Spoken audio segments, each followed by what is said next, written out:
ഇങ്ങനെയാട്ടോ വരുന്നത്. ഇതിൻ്റെ ബ്ലൗസ് പീസും ക്രീം തന്നെയാണ്, ഓഫ് വൈറ്റ് തന്നെയാണ്, ഇച്ചിരി കൂടെ കട്ടിയുള്ള മെറ്റീരിയലാണ്. ഇതിൻ്റെ റേറ്റ് വരുന്നത് 1380. നെക്സ്റ്റ് വരുന്ന ഒരു പിങ്ക് ഷെയ്ഡാട്ടോ. ഇതാണ് വർക്ക് വരുന്നത്. ഇങ്ങനെ ബോഡി ഫുള്ളായിട്ട് വൺ സൈഡ് ബോർഡറിൽ വർക്ക്, ഫുൾ പ്ലീറ്റ്സിൻ്റെ ഭാഗത്തുനിന്ന് ഹാഫ് പോർഷനും വർക്ക് വരുന്നുള്ളൂ. നെറ്റ് കോട്ടയാട്ടോ മെറ്റീരിയൽ. ഇതിൻ്റെ ബ്ലൗസ് പീസ് ഇച്ചിരി കൂടെ കട്ടിയുള്ളൊരു ഓഫ് വൈറ്റ് മെറ്റീരിയലാണ്, ഓഫ് വൈറ്റ് കളറ്. ഇതിൻ്റെ റേറ്റ് വരുന്നത് 1380.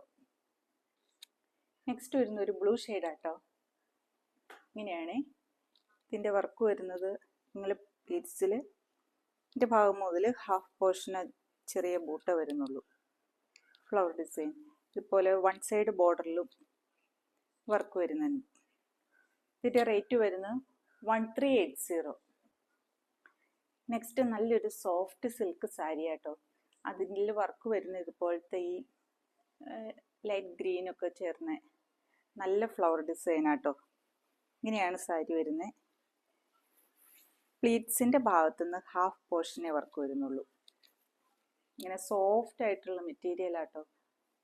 ഇതിൻ്റെ ബ്ലൗസ് പീസും ഈ സെയിം തന്നെ ഇതിൽ വരുന്നത്.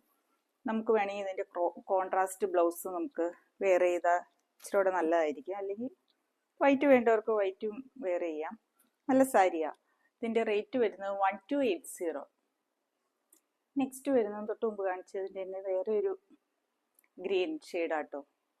ഇതാട്ടോ ഗ്രീൻ ഷെയ്ഡ്. ഇത് നല്ല സോഫ്റ്റ് ആയിട്ടുള്ള സാരിയാണ്. ഇതിൻ്റെ ബ്ലൗസ് പീസ് ഇതിൽ അറ്റാച്ച് ചെയ്തിട്ടുണ്ട്, ഈ വൈറ്റ് തന്നെ. പ്ലീറ്റ്സിൻ്റെ ഭാഗത്തുനിന്ന് ഹാഫ് പോർഷനോ വർക്ക് വരുന്നുള്ളൂ. ഇതിൻ്റെ റേറ്റ് വരുന്നത് 1280. നെക്സ്റ്റ് വരുന്ന ഒരു സോഫ്റ്റ് നെറ്റ് കോട്ടയാട്ടോ. അതിൽ പിസ്ത ഗ്രീൻ്റെ വർക്കാണ് വരുന്നത്. ഇങ്ങനെ വൺ സൈഡ് ബോർഡർ ഫുള്ളായിട്ട് ഏകദേശം ഉണ്ട്. ഇങ്ങനെ മുന്താണി ഇങ്ങനെ വരുന്നു. പിന്നെ ഈ സൈഡിൽ ഈ ഹാഫ് ഇവിടെ വരെ ഉള്ളൂ, നമ്മൾ ഈ ഉടുത്ത് വരുന്ന ഭാഗം വരെ. പിന്നെ പ്ലീറ്റ്സിൻ്റെ ഭാഗത്തേക്ക് വർക്കും ഹാഫ് പോർഷനേ വരുന്നുള്ളൂ. ക്രോഷ്യ ലേസ് ഒക്കെ അറ്റാച്ച് ചെയ്തേക്കുന്ന കേട്ടോ. ഇങ്ങനെയാണ്. ഇതിൻ്റെ ബ്ലൗസ് പീസും ഇതിൽ അറ്റാച്ച് ചെയ്തിട്ടുണ്ട്, സെയിം മെറ്റീരിയൽ തന്നെയാണ്. ഇതിൻ്റെ റേറ്റ് വരുന്നത് 1040.